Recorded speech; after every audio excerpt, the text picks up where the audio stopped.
What's up, everyone? Welcome to another edition of Processing Blue, where what do we do, Mike? We process blue for you. Nailed it! That's right. He's Mike K. I'm Alex Zetlow, and we're Carolina Panthers beat writers for the Charlotte Observer.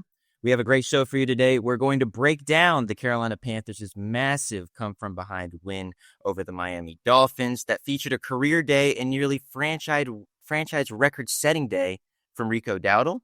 We'll also have a discussion on how Chuba Hubbard and Dowdle can be the best versions of themselves together in this backfield, a puzzle that head coach Dave Canales considers a, quote, good problem to have. We'll also talk about Jalen Coker's potential return, the defense's continued issues defending tight ends, and we'll preview the Dallas Cowboys game this Sunday in Bank of America Stadium. But before all that, Mike, how are you doing? Hanging in there, man. Kids are in school. The summer is over. It's getting a little bit chillier out, which I prefer as somebody who really enjoys colder weather. It's beautiful out today. It is beautiful out today. I'm here with you. Like, things could be much worse. I think, I often say, when people say I've got nothing to complain about, I said, well, that's good because no one would want to listen. So, except for Alex, because Alex does that type of stuff. But things are on the ups as far as the Panthers go, and I think that makes it for a much more interesting podcast, especially after the amount of criticism we gave them last week. So I'm interested to get into this with you. That was one of the crazier final 6 minutes of a game that I've covered in a really long time. And I think there's a lot to take away from it, both good and bad.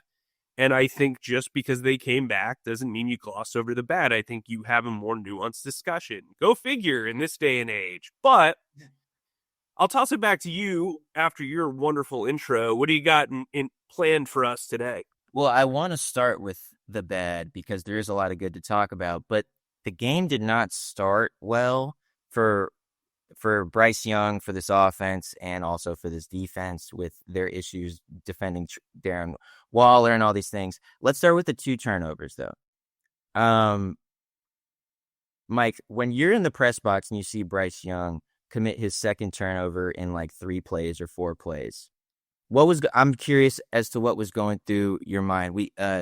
David Newton and other reporters, I think it was just David Newton of ESPN, asked Dave Canales if he thought of benching Bryce Young in that moment. Dave ultimately said, no, we didn't. We were just going to go out there and play more football. But in that moment, I remember just watching on social media and just feeling like, oh, wow, this could be a disastrous day. What was your feeling when the Panthers went down 17-0? Well, I've seen this before. I mean, this was literally the script from the first 2 games. And so it was like, before they could even get situated, they were digging themselves out of a hole. I think when they scored the second touchdown after the second turnover, that's when I was like, well, I mean, I wouldn't bench him now. He's already put you behind the 8 ball significantly. And you got to get him out of that. That's like a card they cannot play this year unless they are fully done with Bryce Young. And for what it's worth, I think Dave Canales' patience in the moment paid off. I think Bryce made a handful of really spectacular plays that helped in that comeback effort. But I think the thing that I took away most was, the Panthers like to say it's about us. I think for once, and the way they matured is they said it's about us, but it's also about the other team because they had a very good blocking plan and run game plan for this game and realized that the Dolphins couldn't stop the run, period. And so, I mean, there was artistry in these blocking patterns and these schemes. They won with whams, they won with pulls, they won with duos, they won with crack tosses. Like, they did everything they could from a blocking scheme perspective to set Rico Dowdle up for success. And I think, look, I said this on WFNZ the other day. I think if you play a clean game, they blow the Dolphins out. And so what I said was, I think if Andy Dalton starts that game from start to finish, they blow them out. That's not to say that he's the better quarterback. That's not to say that Bryce Young should be benched for him. I just think he would have protected the ball better in this instance. And literally, when you go back and look, if you take away anything from this game, protecting the ball helps you surge. They scored 10 points off of regular, like, kickoff drives. Okay? They were handed 2 possessions that led to 14 points. Okay? Mm-hmm. With Andy Dalton there, they're still running the ball just as well. It was about managing the game. Mm-hmm. And I said that before the game, I said, if you don't turn the ball over, you're gonna be able to run, and you can win this game. And if you get to Tua more than you get to Bryce, more than they get to the Panthers quarterback, they can win this game. They did all of that. The only thing they didn't do was protect the ball, and that was literally the only reason why they were forced to come back the way that they did, which is in its own right. And Bryce deserves credit for how he, especially. By the way, that last drive, you can talk about how he was a spectator for a lot of the comeback. He was terrific on that final drive. I'm not taking anything away from what Bryce Young did after those turnovers. Nothing whatsoever. I'm just saying, if those turnovers don't happen, this game looks significantly different. Mm-hmm. The Dolphins literally could not run the football. They couldn't. 19 yards on 14 carries against a historically bad run defense. He's changing the narrative now, though. This defense is changing that narrative now. But right. And I think, like I've said before, I think this is an exponentially more talented defense than it was last year. I think those guys are starting to fall in place. I don't want to get too far ahead of ourselves and kind of go into an opposite tangent. But when we talk about the Bryce Young plays, this is why you and I have not been anointing him a franchise quarterback. This is why you and I have said, there is some lingering doubt. This is why you and I have said, I'm not saying that Bryce isn't an NFL caliber quarterback, because I do think he is. Do I think he's a franchise quarterback right now? Absolutely not. He's not really elevating the product. He elevated that drive to end the game. And if you're being critical, I think you have to acknowledge his shortcomings. He has turned the ball over twice in the first half of 3 separate games, which have all led to double-digit points. Mm-hmm. You're not only giving possessions away, you are swinging momentum exponentially here. And I think, it just always feels hard. He's had 9 comeback wins.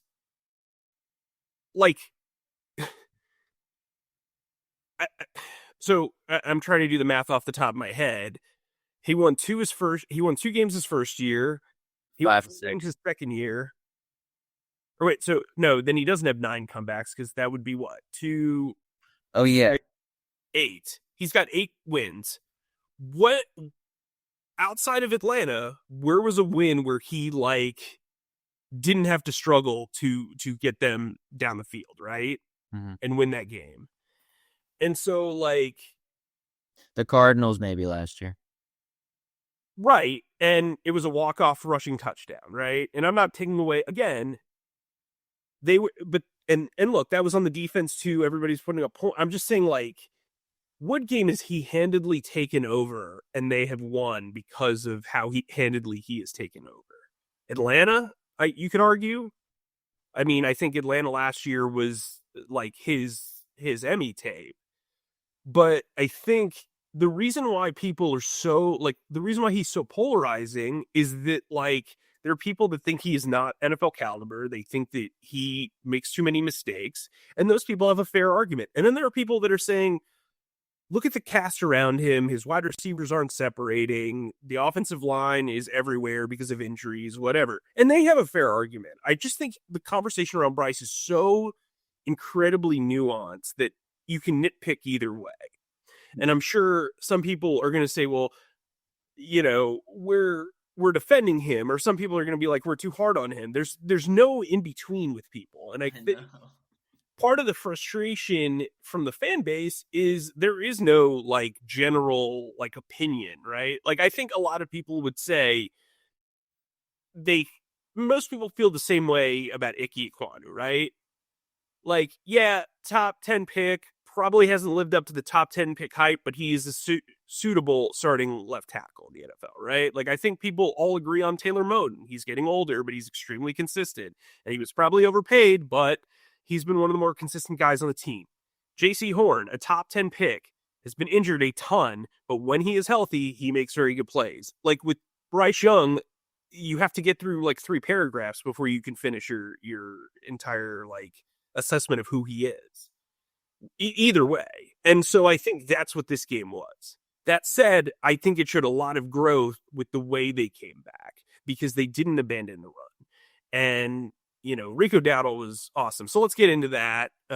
Sorry for that tangent, but like... No, I love it. I think that is exactly what is required when talking about this game in particular from Bryce, because like you said, that first quarter was really difficult. That first half was really tough, but I just keep coming back to that 4th down play in the first half where Bryce literally makes the pass defender miss and throws right in the face of another guy coming right to his face and finds Teteroa McMillan for a really clutch and important first down. Like, these plays are just these moments of magic are just spliced in to these other moments of dreary. And it's like, wait, what do we make of him?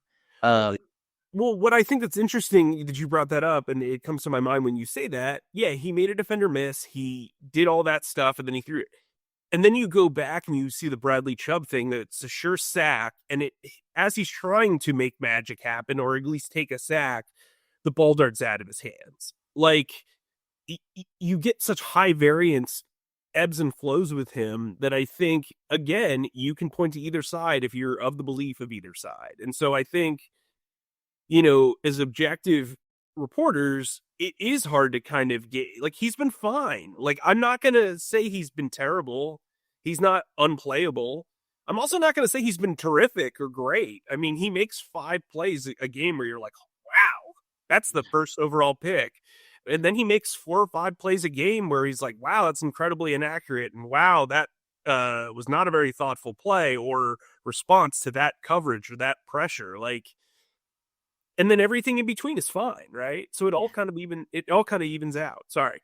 Yeah. Go for it. No, that's good. You mentioned not abandoning the run down 17-0, which ultimately keyed the Panthers to this victory, thanks to Rico Dowdle having an absolutely monster day. 23 carries, 206 yards, 1 touchdown, plus 105 in expected yards, according to NFL Next Gen Stats, which is just absolutely remarkable. We've talked about Rico Dowdle and his just amazingness this game on various platforms. You wrote really good stories about him post-game.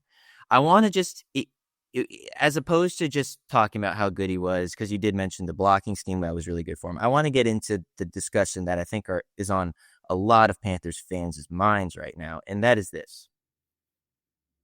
Rico Dowdle breaks out when Chuba Hubbard's on the sideline. Miles Sanders, week 18 of last year, breaks out with Chuba Hubbard on the sideline. Chuba Hubbard has proven that he can be a 1,100-yard rusher in the league when he is the undisputed number 1 running back. Dave Canales called this a good problem to have because they now have 2 good backs in the backfield. And whenever Chuba Hubbard comes back from his calf injury, this is only going to mean positives for this offense. Mike, I'm going to ask you this. Is that true? Can both of them being in the lineup, does that show the best versions of themselves and the best version of this rushing attack? Because I have thoughts, and I'm sure you do too. So yeah, I want to go back to the summer where Dave Canales essentially said that Chuba and Rico are similar players. I didn't agree with that, but obviously Dave knows more ball than I do and has obviously watched more Rico than I have. But what I would say is I think that Rico is a little bit better in space. I think he is a lot better when it comes to outside zone runs. I actually think they complement each other really well, and not because they have similar skill sets. If you want to say like they both can be workhorses, that's where they like kind of align. But I think with Rico, running a lot of zone runs with him is really smart. I think that Chuba is a very traditional north to south runner. The difference between the two is that Rico will get you 15 yards on a run, and then he'll lose 3. Like, Chuba is the type of guy who's going to get you 3 to 8 yards on a carry, and then he might lose 1 yard every now and then, right? So I think it's more of a matter of situational usage. A lot of coaches like to oil change running backs with series. So like Rico will get a series, Chuba will get 2, Rico will get 1, like stuff like that. And to me, I think, thinking analytically, I think you have to be a little bit different than that. We did see Dave sprinkle in ETN. We did see DJ Dallas on 3rd down. I think that was primarily from a pass protection standpoint because they didn't run with him at all or throw to him. I think like when Chuba comes back, for one, I would not rush Chuba back based on the performance that they had. I do think Rico Dowdle had an incredible day. I think most of the big runs, and Dave kind of alluded to this, were really set up by the blocking. Like, the 53-yard run was purely on a crack toss. So Taylor Moton floats out to the beyond, around Tommy Tremble, essentially pulls around Tommy Tremble, seals off the right side. Then Tommy Tremble and Xavier Legette both block inside, opens up a ton of space, and Rico's not even touched for, miles, it feels like. Like, I think the big runs deserve offensive line credit. But I also think Rico fits that style. I think ETN fits that style too. I think they really, really like ETN, who actually outrushed the Miami Dolphins on Sunday. 22 rushing yards to 19, by the way. Which you very, politely pointed out on social media. Listen, if you can't be funny about stupid things, it's stupid. A professional football team should not be held to 19 rushing yards, especially against this defense. But alas. Look, I think I agree with Dave. This is a good problem to have. I think you're going to see Rico used pretty regularly in this backfield. Before this game, he had 10 carries. It was his highest carry total, and 32 rushing yards was his highest rushing total. What could become a problem is both of these guys feel like they need to be revved up. And I wonder how long Chuba Hubbard's been dealing with this calf injury, because he hasn't looked really good since probably week 2. And listen, it's the running game. You're going to get beaten up. And I think him taking the week off, potentially, we're recording this on Tuesday. We don't know what the situation is heading into Wednesday. If you want it, Rico's going to be motivated. They basically switched him out for Miles Sanders. So the Cowboys did. So it'll be really interesting how they handle this moving forward. But I think depending on who your opponent is, if a team is really good against north to south runners, you're going to feature Rico more. If you have more of an athletic offense that can make tackles in open space, you're probably going to go with Chuba. That's not a bad problem to have, and it gives you it gives you a 1A and a 1B. I think, there's no problems to really come out of this other than good ones. And I hear what you say about, okay, let's diagnose what the other team is doing, what the other defense is doing, and say, okay, based on that, we're going to give more carries to Rico, we're going to give more carries to Chuba. But also, the other part of me is like, well, when Hubbard had his breakout year last year, one that yielded him a 4-year extension, by the way, so this team is quite invested in him. When he had his breakout year, he was 11th in total carries in the league, and that's with him missing the final 2 games of the season. Going into week 5, before he was listed as out, he was 21st in the league in carries with 53 carries. Rico, similarly, had his best runs in the second half of this game. So it seems like another similarity, you mentioned they're both workhorses. It seems like another similarity of them is they get better as the game goes on. They seem to just get into, whether it's a rhythm or physicality or like feeling of the game or whatever. It's just I can't articulate it because I don't exactly understand, but they just get better as the game goes on. And that is kind of why I'm like, okay, well, having both, it does seem great. But also you are losing a bit of their superpower, which is, hey, like they can really finish games strong. Do you have like, how do you feel about that theory? Do you think that theory is just, I'm just making stuff up, or like, what do you think? No, I think it's a logical theory, but I also think, again, if you're a next level play caller or strategist even, strategist, whatever. Anyway, strategist. And that sounds. You're looking at the weekly assignment, right? Like, and you're saying, hey, this is what benefits us. Like, yeah, they did just pay Chuba, but they also want to keep Chuba healthy. Mm-hmm. And they want him to be a long-term asset to this team based on what they paid him, right? Mm-hmm. So it doesn't hurt to kind of have those Rico games or those Chuba games. Like, that to me is just logical play calling accounting. I think it's really interesting because Chuba's got a career high 2 receiving touchdowns already on the year, but he's not really the best receiver out of the backfield. And so I do wonder how they sprinkle an ETN moving forward, who has really flashed. I'm wondering how they handle Rico's role. And I'm actually kind of thrilled that I'm not the person that has to figure it out, because it'll be something interesting to kind of hone in on throughout. But again, I just, we brought up the offensive line. And so I want to ask you this. I watched the film. I know you watched the film on Monday. Brady Christensen was absolutely terrific in this game. And I think it hones back to something that we brought up earlier, which is like, he is one of your top 5 or 6 offensive linemen when everyone's healthy. And you decided to start Yosh Nijman at left tackle in week 1. You decided to start Chandler Zavala for 2 weeks at right guard. I mean, like, I know they're coming off a win, but I think it's worth criticizing this staff I don't want to say they played it safe, right? Like, the way I look at it, and I want you to take this. So most offensive linemen don't want to switch up 2 positions in a game. So, like, let's say like Brady was the immediate fill-in for right guard, and then Taylor Moton got injured and they moved him to right tackle and then put Chandler Zavala in. That's not something they want to do. So instead of mining the store and the immediate return, they decided, you know what? Brady is the ultimate insurance policy. If we have an injury mid-game, we can do that. They didn't even do that, by the way, because Braden Moulton got in, Chandler's Zavala, stuff like that.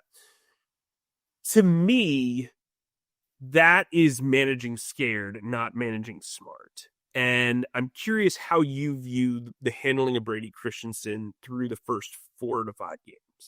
Was it you who reported that he's the only Panthers offensive lineman to start at every single position on the offensive line? According to the Panthers, that's what they put out, yes. That is pretty significant, and like, he's prepared for it. Like, and he performed well. I mean, he hasn't truly had a bad showing. I mean, perhaps a little bit in this preseason when he was having to do left tackle duties.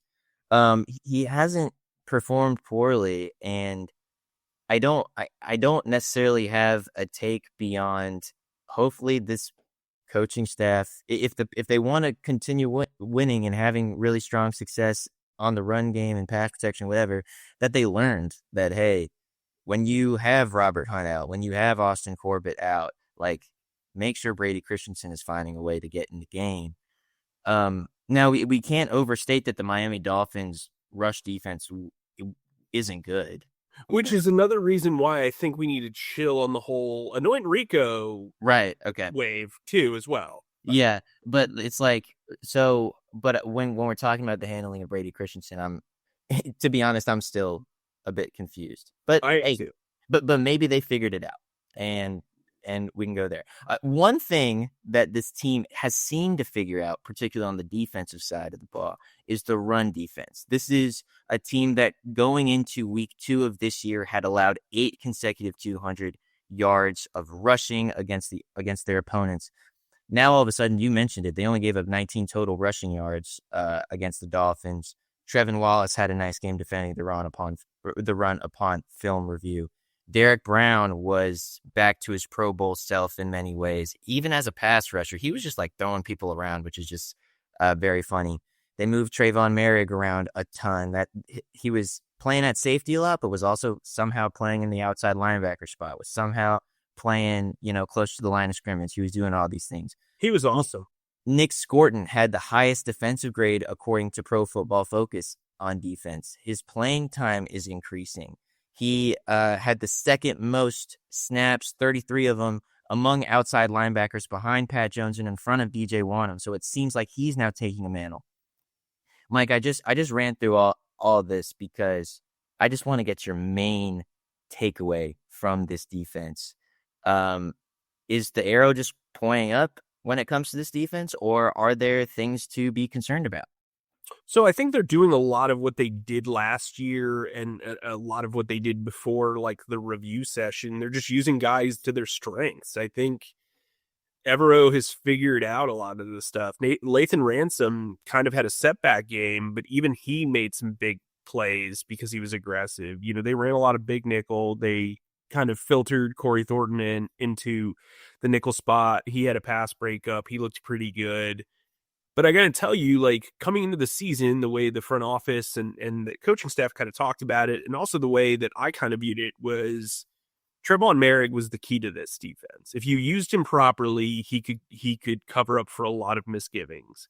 Big nickel is a package that I love because nickel is such a distinctly hard position to play. You have to tackle like a linebacker. You have to cover like a corner. You have to blitz like a pass rusher. Because you're not getting a clean blitz typically. So you do have to have some pass rushing bravado. Pass rushing bravado. I like that. I might steal that for a story or something. Oh, go for it. One is yours, as we always say. I just think he played lights out. I thought switching Trevin Wallace and Christian Roseboom's responsibilities essentially, Trevin taking on the green dot, calling, being the signal caller, freed Roseboom.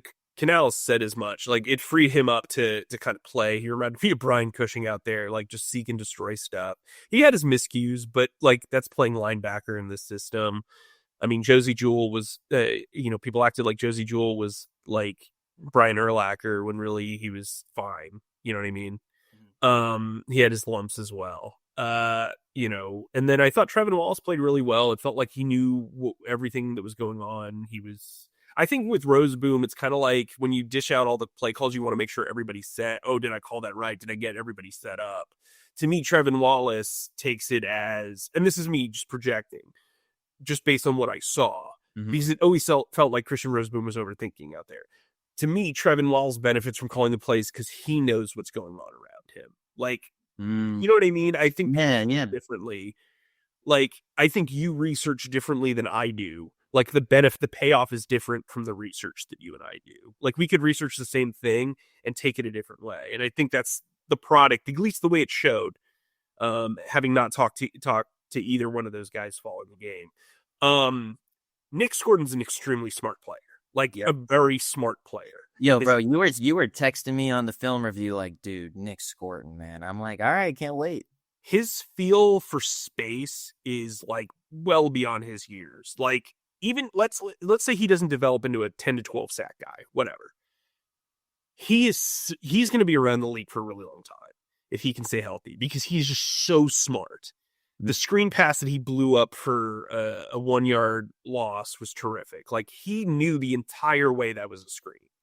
He probably saw it on film. He probably saw the look, knew it, came off basically what his coverage assignment was, like, at least what it looked like on film. Like, he made a couple of stops that were just based on his smarts, not necessarily on his motor, which is terrific as well. This rookie class is extremely impressive, man. They are professional ball players, most of these guys, if not all of them. And I think that really showed in this game. Like, again, Lathan Ransom had some coverage miscues. I'm not, like, going to overlook that. And this team still can't defend tight ends. But they did adjust in the second half and kind of were able to Darren Waller ripped them a new one in the first half, and then they kind of took him out of the game. Granted, the other tight ends kind of picked up from there. I think this defensive line's really getting better. Like, their rotation is like making a ton of sense. A'Shawn Robinson's the most underrated player on this defense by a mile. Derek Brown looks like Derek Brown, as you said. I really like what I saw from the young guys. Like, by the way, LeBrian Ray has played in more games for Ejiro Evero's defense than anybody else in the league. And I told him that the other day, and he was like, "Whoa, really?" I love that stat. Yeah, I mean, it's probably not a great stat to remind the front office of, because, J.C. Horn and Derek Brown have dealt with their injury history, and they've also freely moved all these players around. But I thought he flashed his first game back. He had 2 stops within 4 plays in the first quarter. Tim Jackson looks like he's pushing well. He played with pretty high pad level as a draft prospect. We brought that up, I think, after we drafted him and watched some film during the summer. He's gotten lower. He looks like he could be a player. Bobby Brown's kind of been understated. I think he's been fine. I mean, I don't think he's been great or awesome. He's kind of disappointed me a little bit, but for the most part, this defensive line rotation looks good to me. Sick. You know who also is looking good, at least when it comes to his development and returning from injury? Let's go really quick to Jalen Coker. His practice window opened up today. I guess if you're listening to it on Wednesday, he has 21 days to be activated to the full 53-man roster. Mike, he suffered a quad injury before week 1, right after he was kind of anointed to be the heir apparent to Adam Thielen, who got traded to the Minnesota Vikings. So it's just roller coaster of emotions. Okay, he was going to be the guy at the Y spot that the Panthers were going to rewhy on. Then he gets hurt.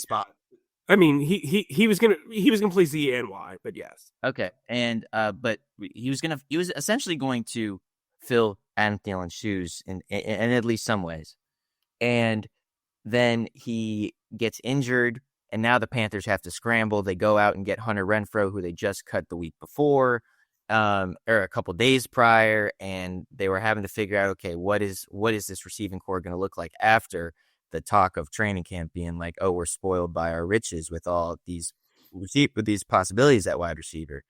Just want to get your take really quick. If Jalen Coker can come back this week, what do you think he'd bring to this offense?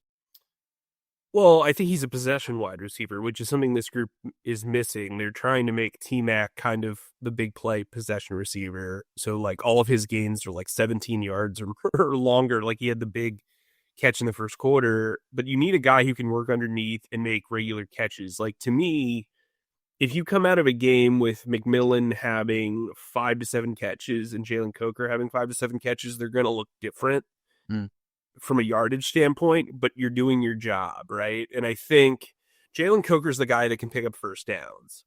I think he's got a really good aptitude for routes and spacing. He's not a burner, but he can get you yards after the catch. And it just kind of feels like a marriage between, a 3-way marriage between McMillan, Coker, and Xavier Legette all complement each other. And that's part of the reason why I think Legette has struggled so much, is because you're taking away that traditional 3-receiver look that they wanted to show. Bryson Tremaine's been a great story, but he's also had his lumps as a route runner. I don't think Hunter Renfrow's been good. I'll just say that plainly. He's got 14 catches and he's averaging 5.9 yards per catch. Particularly against man coverage, he struggled. And I think Jalen Coker has played very well against man and zone. So I think it'd be an upgrade. I mean, look, I think this front office and this coaching staff wants Jalen Coker, Xavier Legette, and most importantly, McMillan to be the future of this passing offense. And, with Jatavian Sanders down, too, Jalen Coker's a big body across the middle in that slot position, because really Sanders is a big slot, right? And so that allows you to mix up packages a little bit better. I feel like Hunter Renfrow is like a stop and go player for 5 yards. Like if you need like an emergency throw over the slot, you don't want this slot to just become this mitigated, like, hey, he's a decoy or hey, he's the short yardage guy. I think Jalen Coker, I think he's a tad overrated by the fan base, if I can say. I think Whoa, be careful, Mike. No, I know. I'm just like saying all this. Like, I think Jalen Coker is a massive upgrade over what they have right now. Mm-hmm. I think he's going to develop into a very good player. I think his floor is extremely high. Mm-hmm. I think we need to chill with him being like the savior of this offense. But I think, sorry, Cokeheads, as you like to be referred to. Yes, of course. I understand all that, but at the end of the day, like you wrote in your newsletter, like I think Jalen Coker can make an immediate impact on the Panthers. They need him. Yeah. Period. Plain and simple. Is he going to will them to a playoff run? Probably not. But I do think he is going to unlock a lot of this offense. And I think, listen, we've sat around with this. A lot of people want to straw man the Adam Thielen thing. I think if Coker's healthy, we're not talking about Adam Thielen at all. If he's healthy through these 5 games, we're not talking about it at all. And everybody's like, oh, that's a logical move by the front office. Yeah, it was a logical move when you had what you had working with you, right? So I think, yeah, I mean, that's kind of where I'm at. I think he's going to probably need a week. If he plays against the Jets, I'm expecting just a shellacking. But I mean, don't rush him back only for him to get injured again. Like, soft tissue injuries are tough, man. Yeah.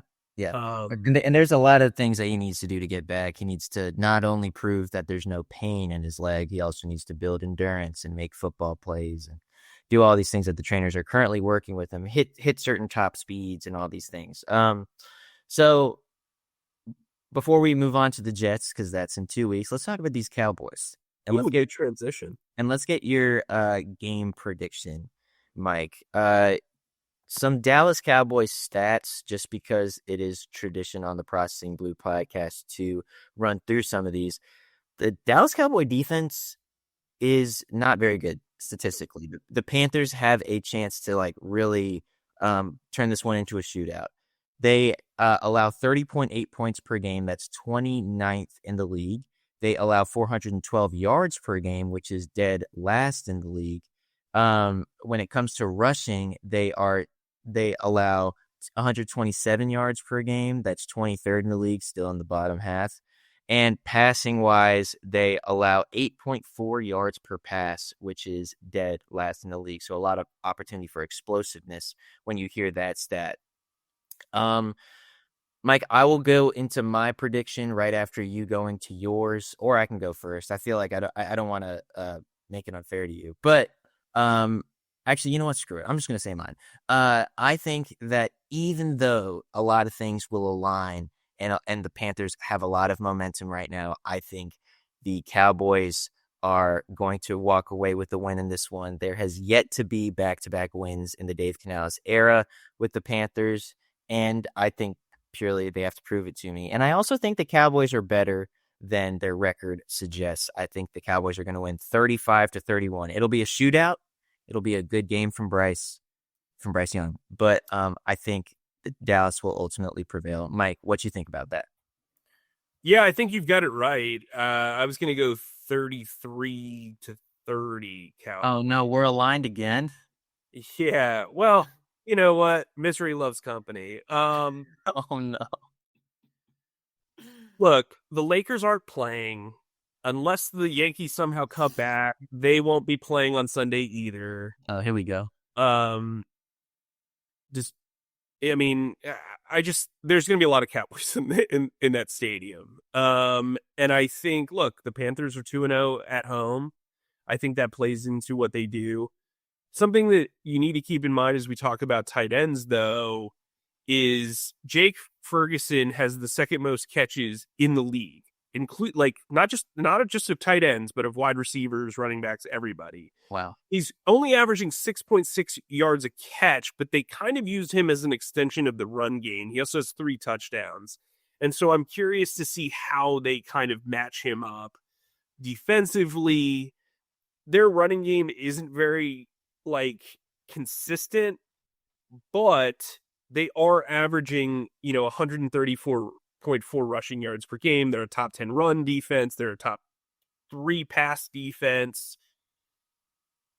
Pass offense, excuse me. They're a top 10 pass offense, or a top 3 pass offense, a top 10 run offense, excuse me. They also are putting up more yardage than any team in the league. And so this is a test. This is one of those, hey, is this team really different than last year? Or this defense really different from last year? Like, I think you're really going to have to avoid turnovers in this game because they will make you pay. And I've seen a few Cowboys games this year where they try to give away the game offensively or defensively. And it's just like the other team doesn't take advantage, right? Like that Jets game, I mean, brutal. Like, so it's one of those things where I think if you're the Panthers, you need to be able to establish like what you are trying to accomplish. You need to protect the ball. This is the game where I wouldn't be conservative, but I also wouldn't be overly aggressive either. Because the Cowboys will make mistakes, especially defensively.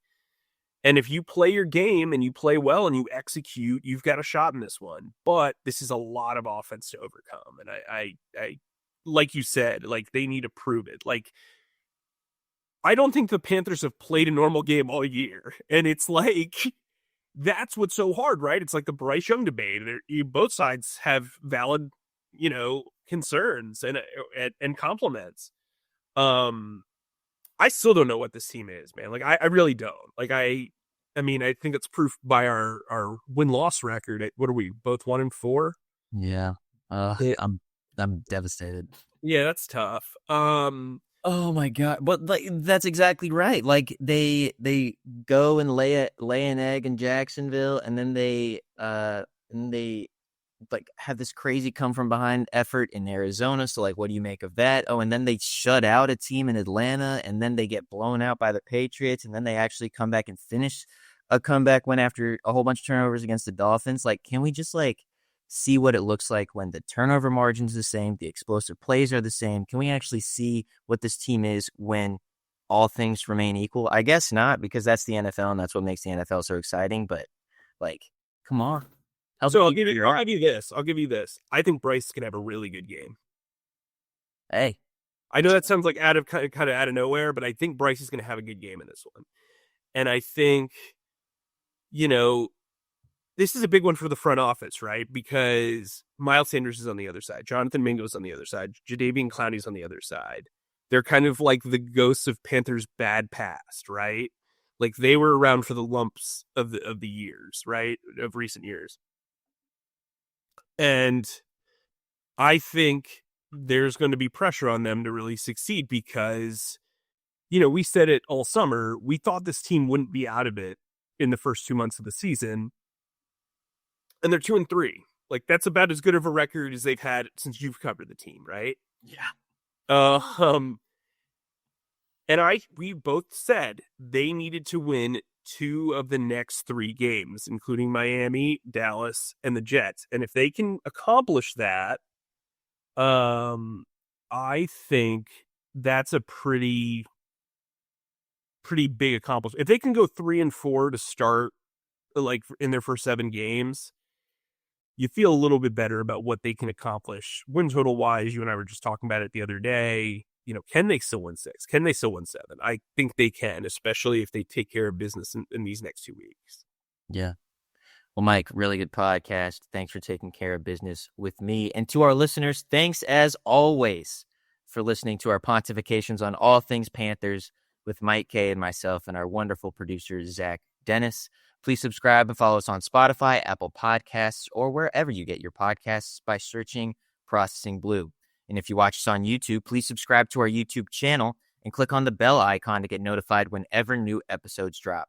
And finally, please be sure to stick to charlotteobserver.com for all of your Panthers needs. Mike, stay humble, stay creative, and keep processing. That's a wrap.